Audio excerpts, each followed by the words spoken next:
especialistas têm certeza de que depois que o cristianismo foi permitido pelo Império Romano de Constantino no século IV, a mensagem revolucionária de Jesus foi enfraquecida para se adaptar ao seu novo patrono. Jesus é compreendido pelo prisma do cristianismo pós-constantiniano, lembrando que Constantino era o imperador romano e que ele mesmo se declarou o 13º apóstolo designado por Deus, o que significava que ele podia decidir o que era ortodoxo e o que não era. E ele compreendeu o ensinamento de Jesus dessa perspectiva. Jesus pregou para os oprimidos. Com Constantino, a religião mudou completamente. Deixou de ser a fé dos oprimidos para se tornar a religião do opressor. E desde aquele tempo, é assim que a mensagem de Jesus tem sido entendida e atenuada. É assim que sua natureza revolucionária tem sido atenuada. Para entender a verdadeira natureza dos ensinamentos de Jesus, Hendricks acredita que devemos examinar as passagens do Evangelho com os olhos do público do século I, para o qual elas foram originalmente escritas. Eu caracterizaria Jesus como um molde que se encaixa perfeitamente nos profetas bíblicos clássicos, que se levantaram e falaram a verdade aos poderosos, e que se preocupavam acima de tudo com a justiça econômica, política e social para as pessoas mais simples. Nós vemos que em todo o seu ministério, desde o começo ele se levantava e dava seu discurso revolucionário. O Espírito do Senhor é sobre mim, pois que me ungiu para evangelizar os pobres. Enviou-me a curar os quebrantados do coração, a pregar liberdade aos cativos e a restauração da vista aos cegos, a pôr em liberdade os oprimidos, a anunciar o ano aceitável do Senhor. E bem nessa hora, ele postula que a principal preocupação dele é pelos pobres, pelas pessoas simples. Mas mais que isso, boas notícias para os pobres implicam que as estruturas que deixaram as pessoas pobres, que as mantiveram pobres, seriam resolvidas, mudadas. E ele falou sobre a liberação dos oprimidos. Esse é um manifesto muito radical. Ele fala sobre economia, sobre liberação política. Na época em que Jesus viveu, Israel se dividia em várias regiões separadas no Império Romano. A Judéia estava sob ocupação direta dos romanos e a Galiléia era governada por um rei cliente dos romanos. As pessoas tinham poucas liberdades e a opressão político-econômica era parte da vida delas. Hendricks acredita que o primeiro sermão de Jesus em Nazaré tenha sido um desafio direto àquela situação. No início, as pessoas diziam: "Nossa, gostei do que ele disse, parece muito bom." Mas então elas percebiam: "Ei, espera aí, isso vai bagunçar as coisas para todo mundo, vai mudar a situação." E nos falaram que o seguiram e queriam matá-lo porque perceberam como era radical o que ele estava propondo. Talvez eles estivessem com medo de que Jesus irritasse os romanos, talvez a elite que esperava na sinagoga tenha percebido que isso ameaçava os interesses econômicos deles. Mas o que isso também nos diz é que desde o início ele foi visto como uma figura extremamente revolucionária e radical que iria trazer mais mudanças se fosse seguido. Mais mudanças para a vida e para a sociedade deles do que eles já tinham visto desde o tempo dos profetas. De acordo com os evangelhos, um dos maiores desafios que Jesus apresentou à sociedade do século I foi tornar as mulheres uma parte importante de seu novo movimento. Os evangelhos dizem que um de seus discípulos mais próximos foi Maria Madalena e que ela permaneceu com ele durante toda a sua vida adulta, até sua crucificação, e que ela foi a primeira pessoa a testemunhar sua ressurreição. Naquele cenário tão patriarcal, as mulheres eram propriedade dos homens, eram vistas como homens incompletos. Para Jesus, estar ao lado de uma mulher que parecia ser parte do grupo principal é uma orientação muito radical. É um tipo de releitura da relação entre os gêneros.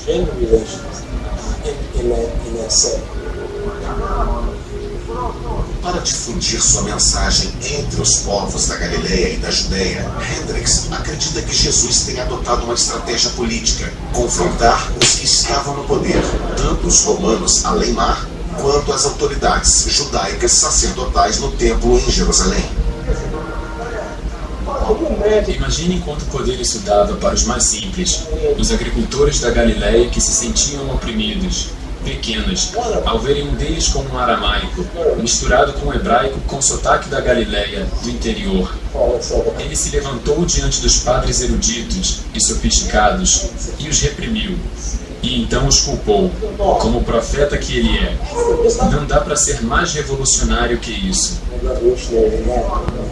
Nos evangelhos, um dos métodos-chave de Jesus para explicar sua mensagem era a parábola. Uma história simples, que contém uma mensagem mais profunda, uma antiga forma de ensinamento muito familiar dos judeus do século I.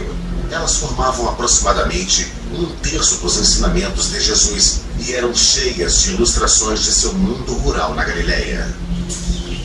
Ele contava uma história de uma situação familiar, e contando essa história sobre plantas crescendo, colheitas, trabalho no campo, algo familiar para as pessoas, contando essa história, ele nos levaria a uma verdade maior. Ou ele as contava de modo a trazer para a consciência das pessoas algum aspecto da experiência delas que elas não haviam reparado. É isso que encontramos no capítulo 20 de Mateus, a parábola dos trabalhadores da vinha. Porque o reino dos céus é semelhante a um homem, pai de família, que saiu de madrugada a assalariar trabalhadores para sua vinha. Hendricks reinterpreta essa parábola como trabalhadores sendo explorados por um proprietário arrogante de uma vinha, que dizia quanto eles deveriam receber. A história termina com Jesus dizendo que no reino dos céus isso mudaria. No fim da parábola, eles perceberam a injustiça daquela situação, as atitudes escarnecedoras e arrogantes da elite, da classe alta, o que mais uma vez eles não haviam notado. E no final, ela diz que os primeiros serão os últimos, e os últimos serão os primeiros. E vemos esse tema na parábola, que tem como essência mostrar a eles como é o reino de Deus. Nós mudamos a maneira como interagimos com os outros, e aceitamos a configuração do poder, a autoridade, a pobreza e a riqueza. E isso não vai continuar. Tudo isso vai mudar completamente. E levantando ele os olhos para os seus discípulos, dizia: Bem-aventurados vós, os pobres, porque vosso é o reino de Deus. Bem-aventurados vós, que agora tendes fome, porque sereis fartos. Bem-aventurados vós, que agora chorais, porque haveis de rir.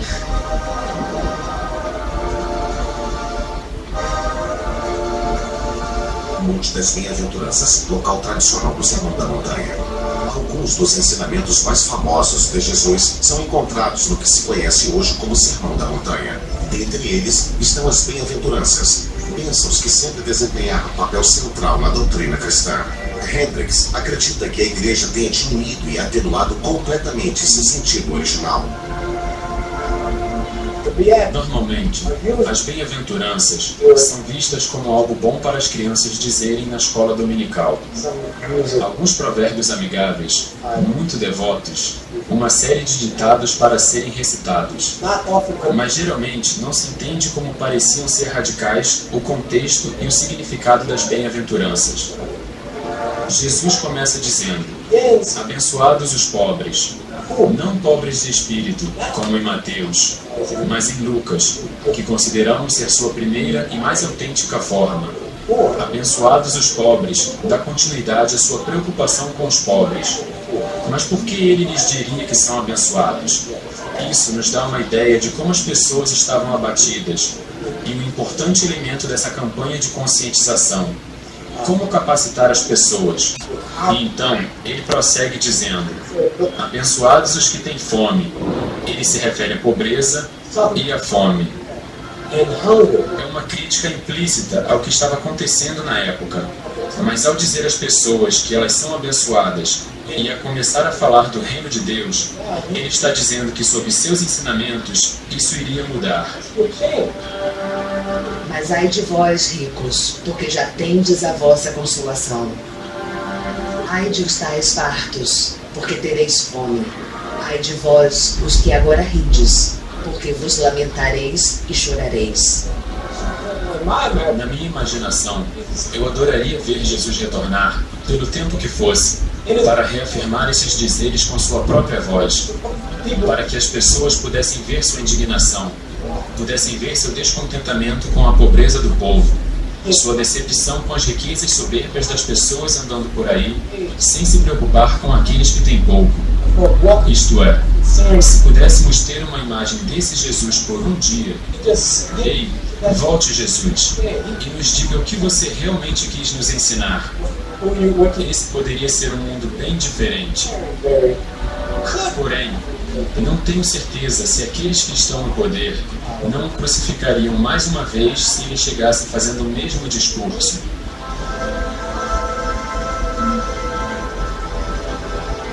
Os evangelhos nos contam que Jesus continuou a pregar sua palavra revolucionária por toda a Galileia e que foi comovendo mais pessoas a cada vilarejo e a cada cidade por qual passava. Os historiadores discordam em quanto tempo seu ministério teria durado. Os evangelhos de Mateus, Marcos e Lucas sugerem um período de até 1 ano, enquanto o evangelho de João conta para 2 anos ou mais. Todos estão de acordo que seu auge foi atingido quando Jesus decidiu visitar a capital judaica, Jerusalém. Se fizermos a pergunta, por que Jerusalém é tão importante para Jesus? Há uma série de motivos possíveis. É o local festivo ao qual judeus do mundo todo vão para comemorar a Páscoa, Sukkot, Hanukkah e Yom Kippur, os principais eventos judeus. Mas por que no apogeu de seu ministério, ele levaria seus discípulos intencionalmente a Jerusalém? Bem, ele já tinha dito, o Filho do Homem deve sofrer muito. Ele os advertiu que o Filho do Homem estava fadado a um fim drástico e repentino. É o que Dorothy Sayers chama de homem nascido para morrer. No coração de Jerusalém estava localizado o templo judeu, o local mais sagrado do judaísmo. Embora grande parte tenha sido destruída pelos romanos, suas ruínas ainda hoje são consideradas sagradas para os judeus. Dr. Ben Witherington é especialista na vida de Jesus. Ele acredita que, por Jerusalém ser considerado o centro do mundo pelos judeus do século I, ela seja a peça-chave para entendermos o significado da história da vida de Jesus.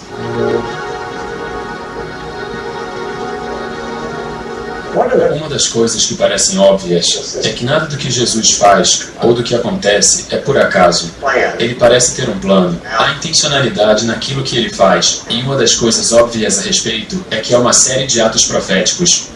Segundo os evangelhos, Jesus realizou uma série de atos provocativos em Jerusalém.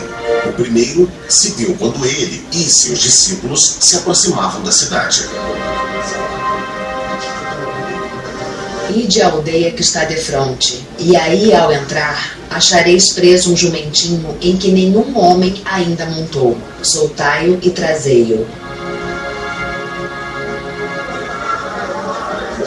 Essa é a única passagem dos evangelhos em que ele se eleva perante a multidão.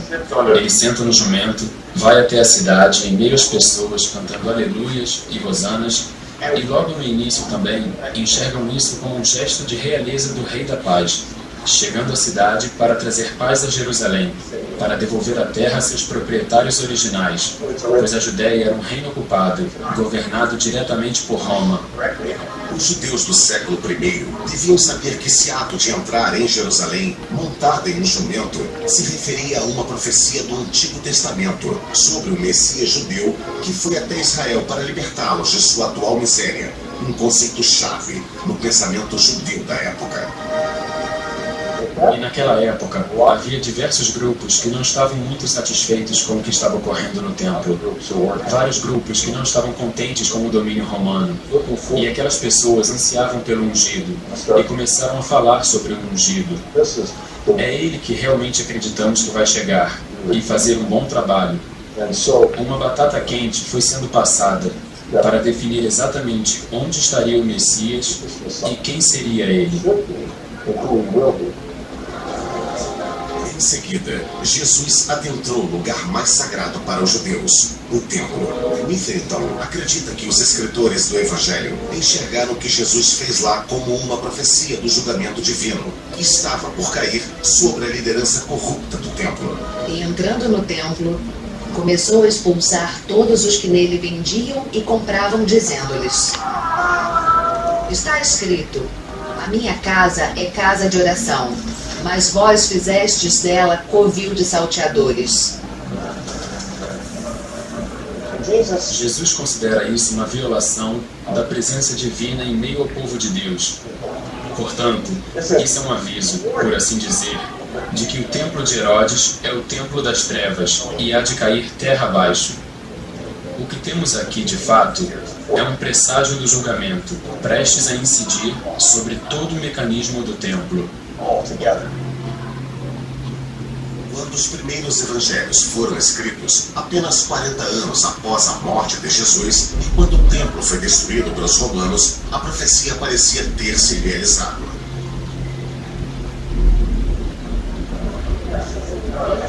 Os evangelhos dizem que nos dias seguintes, Jesus continuou visitando o templo, ensinando e debatendo em pátios, sempre à vista das autoridades locais, que foram ficando cada vez mais incomodadas com sua presença. A ideia de que aquele Jesus chegaria e demoliria o templo e após 3 dias o reergueria era uma grande ameaça para eles, pois aquela era a morada de Deus.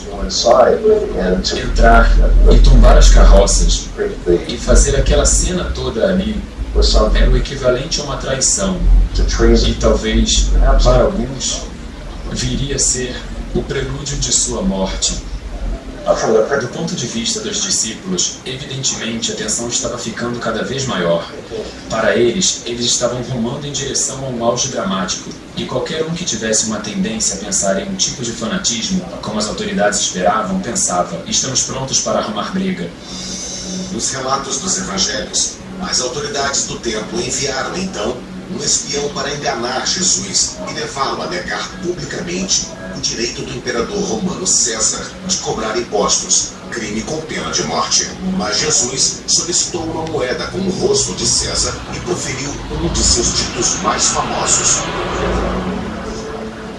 dai, pois, a César o que é de César, e a Deus o que é de Deus. E maravilharam-se dele.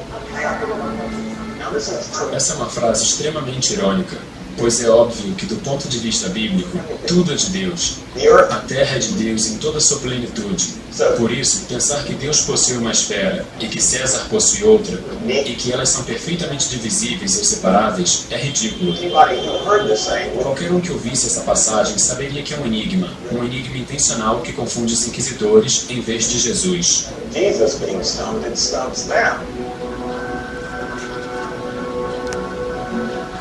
Para compreender a fundo o que Jesus estava fazendo em Jerusalém, Mitherton julga necessário analisar um evento anterior em sua vida, antes de chegar à cidade, ao revelar aos apóstolos quem era ele em segredo.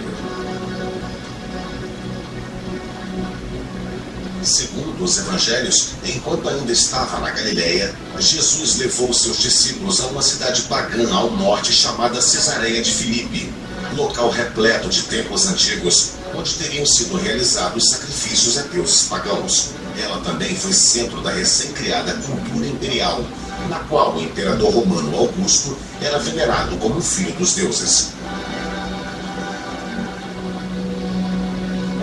Então Jesus olha diretamente para os discípulos e diz: mas quem dizeis que sou? Simão levanta a mão e diz: eu sei. És o Messias judeu, filho do Deus vivo. E o que Jesus está dizendo é que, se me identificares assim, mas reconheceres o amplo contexto cosmopolita, não sou apenas o Messias judeu, sou o Filho de Deus. Não um filho dos deuses como Augusto, mas o Filho de Deus. E minha comunidade será construída a partir de confissões, como as que fizeste, e os portões da morte de Hades não prevalecerão. É um ponto ideal para ajudá-los a reorientar seus pensamentos, a entender que é muito pouco dizer: ele é o Messias judeu. Não, Ele é a realidade da qual César e os outros deuses são meras paródias. E ele escolheu exatamente aquele local, fora da Terra Santa, para revelar-lhes e responder-lhes a pergunta: o quem? Mas Jesus encerra a história com um misterioso apelo, que os discípulos não contem a ninguém. Jesus quer se revelar em seus próprios termos, e havia diversas expectativas pré-existentes sobre como seria um filho de Davi, ou uma figura messiânica. Ele quer preencher essa categoria com seu próprio conteúdo e em seus próprios termos. Não quer ter sua história resolvida antes do tempo, antes de conseguir concluí-la do jeito que Deus queria que ela fosse concluída. Mas o mais importante, o que nós temos aqui, que estabelece aquela última semana, é que Jesus não só responde a pergunta quem aos discípulos, mas também os avisa que enquanto Filho do Homem deverá ser executado. Se você já ouviu falar... Terça, 10h30 da noite, no Nat Geo. Continuamos assistindo a história de Jesus no Nat Geo.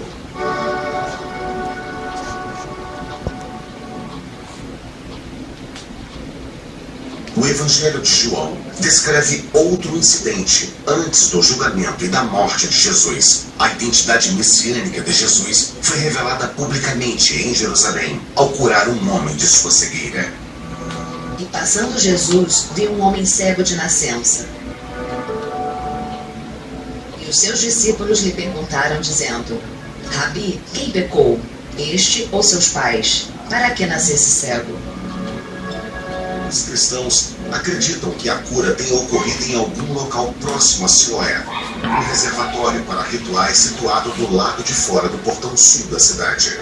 Os historiadores discutiram por séculos sobre sua localização exata, quando há 5 anos, um trabalho de manutenção na rede de esgotos revelou um antigo reservatório. O arqueólogo israelense, professor Ronnie Haik, escava o local desde então.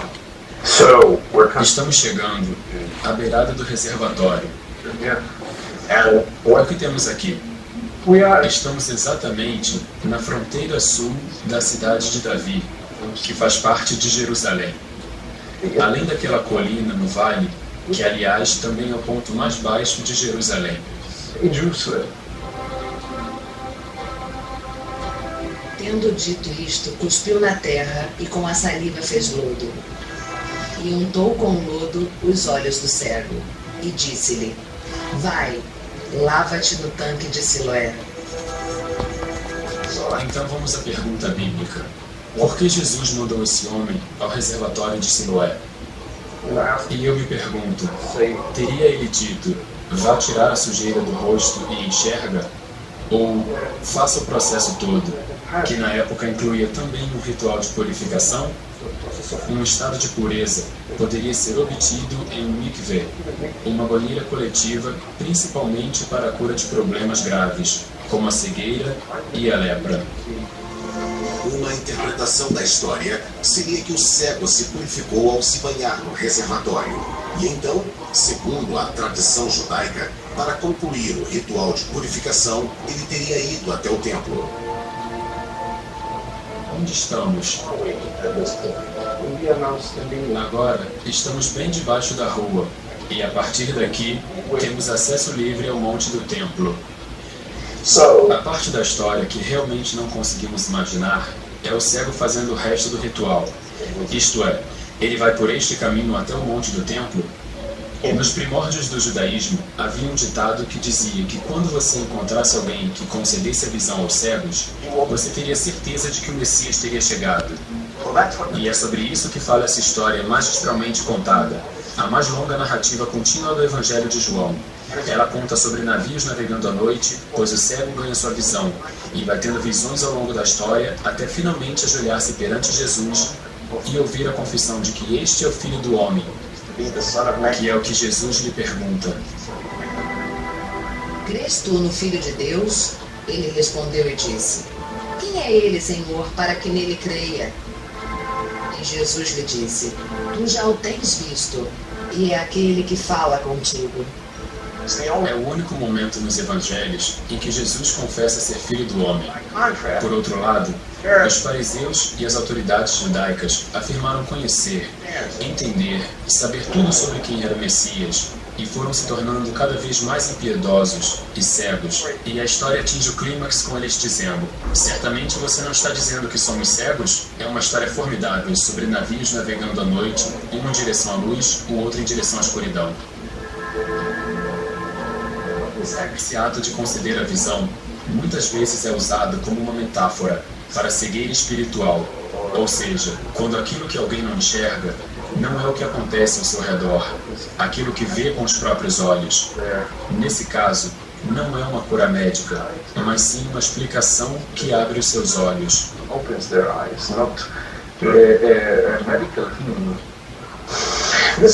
Portanto, essa história não é apenas um simples milagre, uma das grandes curas feitas pelo grande médico Jesus. Não, é uma história que anuncia seu próprio fim, uma história que revela o caráter messiânico de Jesus. Pois quem poderia conceder a visão aos cegos, a não ser o próprio Deus? Os escritores do Evangelho mostram que Jesus havia se tornado um rabino capaz de realizar milagres e exorcismos. Após a prisão de João Batista, Jesus formou seu próprio grupo e revelou a seus discípulos mais próximos ser filho de Deus. Ele começou a difundir sua mensagem revolucionária por toda a Galileia e, ao trazê-la a Jerusalém, entrou em conflito com os governantes do templo. A história dos evangelhos sobre Jesus atingiu seu pico nas datas consagradas do cristianismo. Sua prisão, seu julgamento, sua crucificação e sua ressurreição.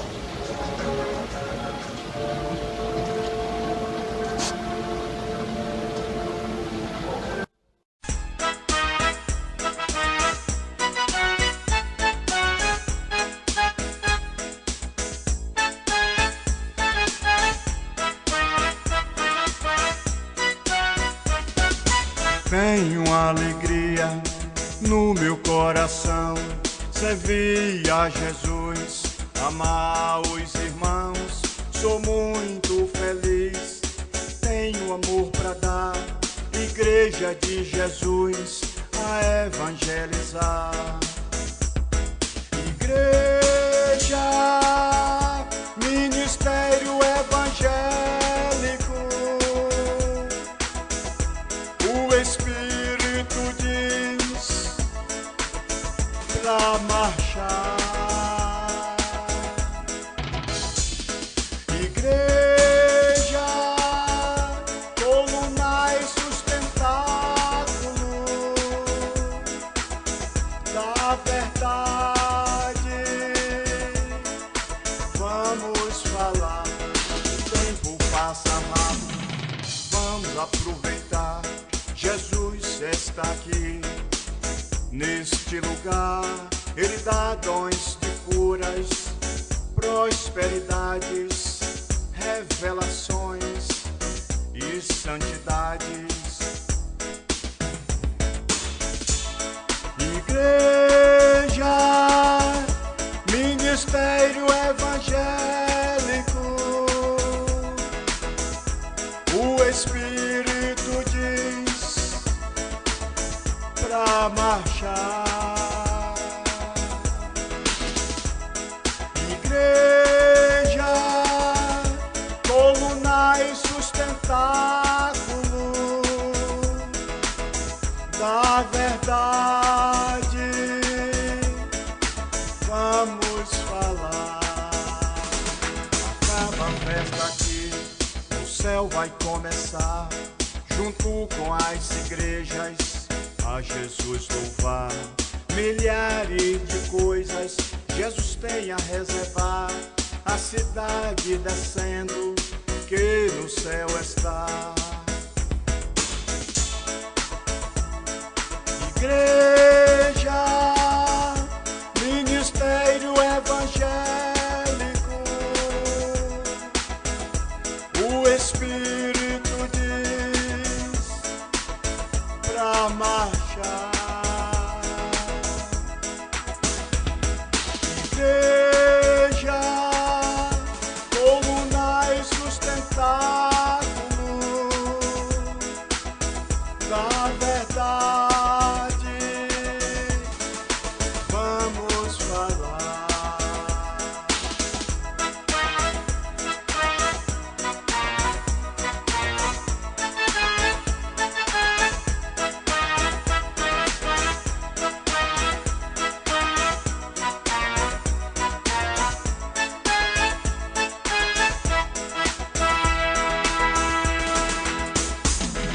Igreja, ministério evangélico,